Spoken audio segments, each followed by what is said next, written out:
مدن رئيس وزراء كلها سودو مرة بعد مرة سدها بعو سودو ويني نام ميكروفون هذه هذا ما سنتا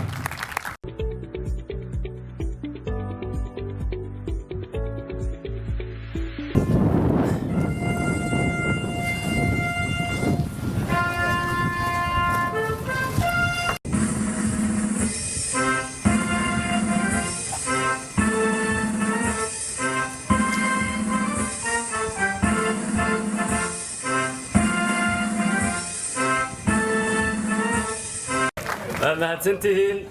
بسم الله الرحمن الرحيم والصلاة والسلام على رسول الله سيدنا محمد وعلى آله وصحبه وسلم reer baydhabo jannaay oo ugu horeeyo iyo reer dowlad goboleedka koonfur galbeed madaxweyne cabdicasiis lafta gareen saaxiibkay oo aanu golaha wasiirada iskala tirsanayn 7 bilood ka hor xubno saaxiibo golaha ka wada shaqeeya ahayn xubnaha golaha wasiirada dowladda federaalka iyo wafdigii la socday gudoomiyaha baarlamaanka koonfur galbeed iyo wasiirada danjireyaasha dowladda Soomaaliya ra'iisul wasaare ku-xigeenka iyo wasiirka gaashaandhigga hore fiqi dhammaantiin waa idin salaamaya assalaamu calaykum waraxmatullaahi wabarakaatuh ugu horeyn mudane madaxweyne iyo reer baydhabo iyo reer koonfur galbeedba aad baan idinka mahad celinaynaa soo dhaweynta iyo sida sharafta iyo qiimaha leh aniga iyo wafdigaygaba u soo dhaweyseen waxay tusaysaa maanta magaaladana waa marnay gelinkii dambe aniga iyo wafdiga wada soconay maareeye iyo wasiiru dowlaha Cabdilaahi Xaamud iyo wafdigiiba iyo wasiir ku-xigeenka gargaarka waxaanu indhahayay ku soo aragnay nabad jacaylka iyo dowlad jacaylka reer baydhabo iyo sida ay reer baydhabo ugu boholyoobeen una jecel yihiin dowladooda iyo dowladda federaalka Soomaaliya taariikh dheer bay soo martay suugaantii iyo xigmadii iyo heesihii halkan ay kooxda ka soo jeedisay iyo madaxweynaha khudbadiisiiba way ku jirtay taariikhda aan soo marnay xaaladda aan soo marnay iyo maanta halka aan joogno aan ku sugannahay Soomaaliya Soomaalinimo iyo wadaninimo ayaa qof walba deeqda cadaalad baa deeqda nabad baa deeqda federaalka waa run waa qaadanay ugu horreyn waxaan rabaa in aan idiin soo gudbiyo reer baydhabo salaan diiran oo aan idinka sido madaxweynaha jamhuuriyadda federaalka Soomaaliya mudane maxamed cabdilaahi farmaajo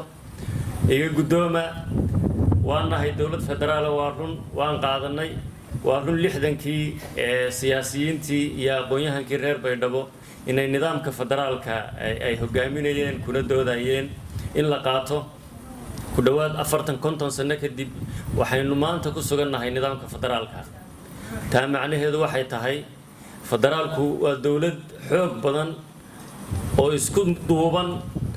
oo dowladda maamul goboleedada ee xubnaha ka dowladda federaalkuna ay leeyihiin xuquuq ay leeyihiin waajibaad iyo xilal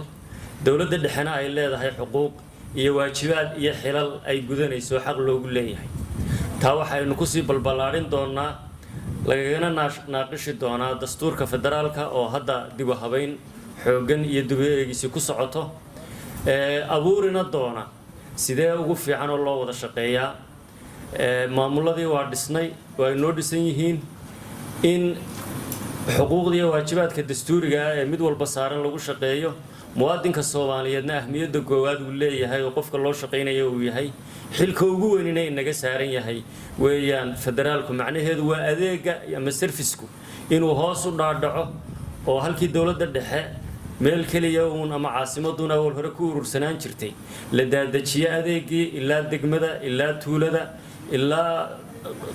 qoyska ugu hooseeya ay heli karaan adeegii loo baahnaa xaqoodii heli karaan xuquuqdoodii heli karaan taas bay ka dhigan tahay dunida kaleba haddaynu eegno nidaamka federaalka ujeedada laga leeyahay ee loo qaatay laakiin ma aha macnaheedu inaynu nahay confederaal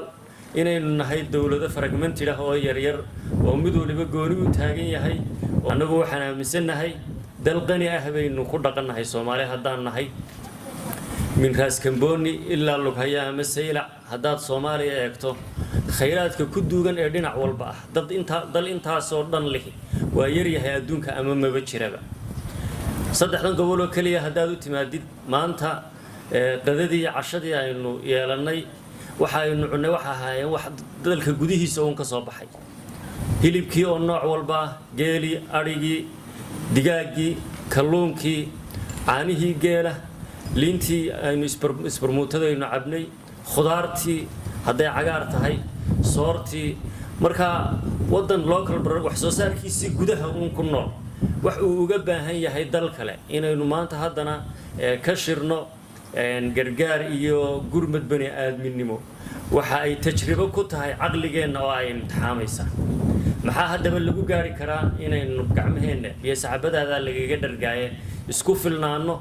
waa kow in aynu xoojino dawladnimada ayidnana waxaana muuqata run ahaantii Jubbaland iyo Kismaayo waxaanu u tagnay bambixii golaha wasiirada mar dambe aniga gobolka Gada ayaan tagay ra'iisul wasaaraha waa kii tagay madaxweynaha waa kii tagay dawladda dhexe inta waa u socotaa sidoo kale Puntland galmudug oo hadda ra'iisul wasaaraheenu degmo iyo tuulo u maray kuna maqan shaqo wanaagsan oo fiican na uu ka wado madaxweynuhu tagay isu soo maray ilaa Boosaaso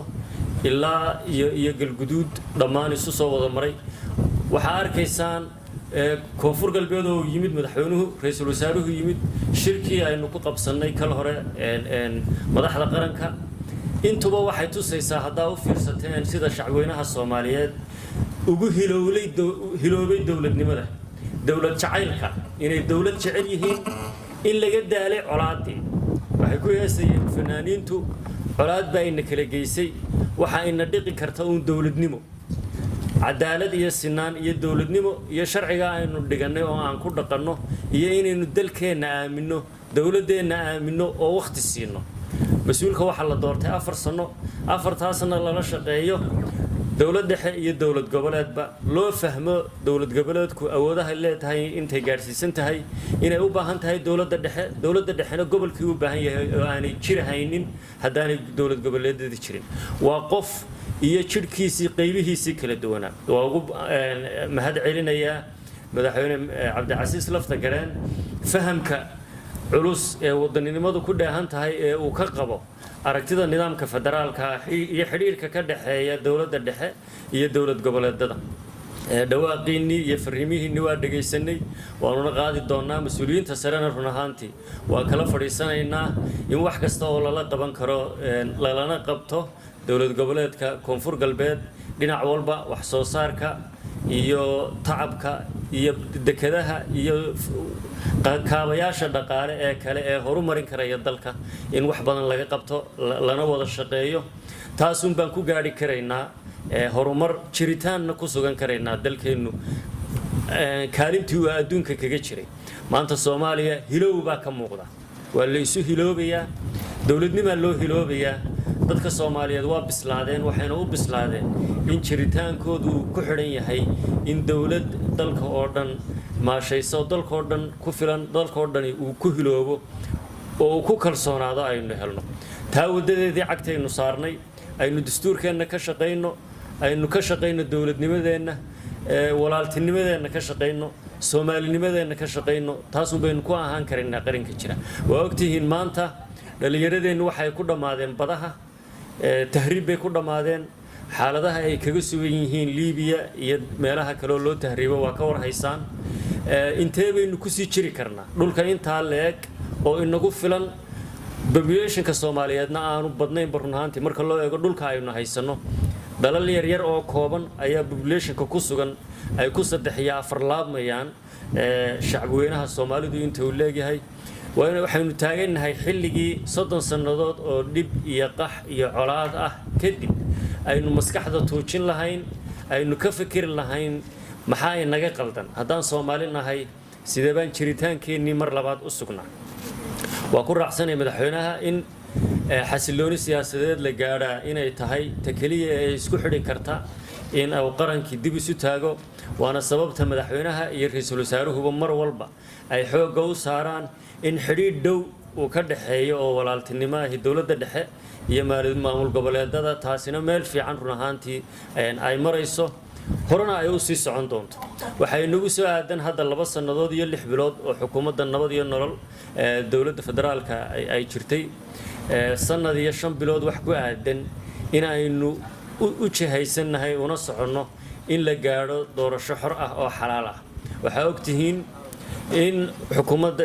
xukuumadda federaalka Soomaaliya dhawaan ay ansixisay sharciga doorashooyinka oo ah kii ugu fiicnaa ee uu dal lahaan lahaa kii ugu fiicnaa ee wadan federaal ah